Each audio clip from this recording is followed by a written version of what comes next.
Good afternoon, Charles. What has the leader of the far right's national rally been up to since she secured a spot in the second round?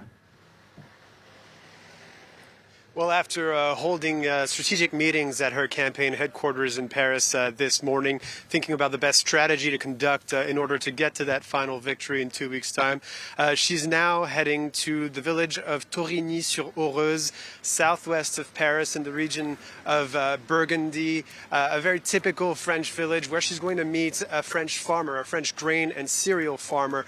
We need to look at this particular visit in two lights. First off, this is her reacting to Emmanuel Macron saying this morning that he's going to the north of France, traditionally Marine Le Pen's backyard, to conduct his campaign. So she's getting back on the campaign trail, which she's been on for several weeks, even months now, meeting people, crisscrossing the country, showing that she's in touch with everyday voters' concerns, and to mark a contrast with Macron, who until now hadn't really campaigned, was more focused on international affairs. So that's her continuing that particular strategy. The second thing here about that choice of meeting with a farmer specialized in grain and cereal is to draw a link with the conflict in Ukraine, where that conflict between Russia and Ukraine has driven up food prices around the world because those two countries are big grain producers. So with this visit, she's showing that she's concerned about France's food security, France's independence with regards to its food supply, and also her concern for everyday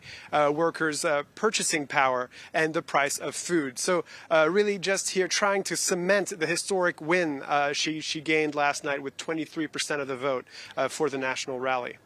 Charles, the person who came in third, Jean-Luc Mélenchon, he garnered over 20% of the vote share in yesterday's election. What is Marine Le Pen's plan to try and lure voters from his camp?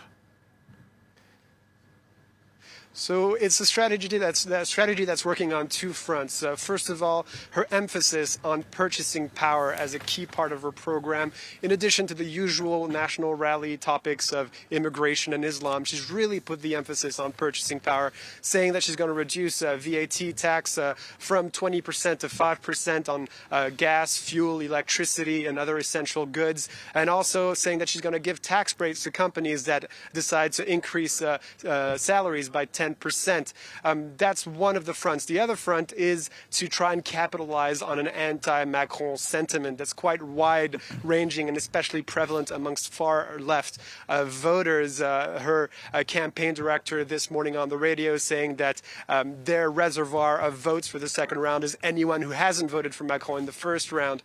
But obviously there are some hurdles to that strategy. The fact that there are still some parts of the Marine Le Pen program that are extremely hard to swallow for far-left voters. Her discussion of immigration, putting a stop to that. Her extremely harsh, hardline stance on Islam. So clearly, that will be quite a hurdle to pass, especially if you think about the reservoir of votes for the second round. The far-right vote in total is about 32%. So she'll really need those far-left voters.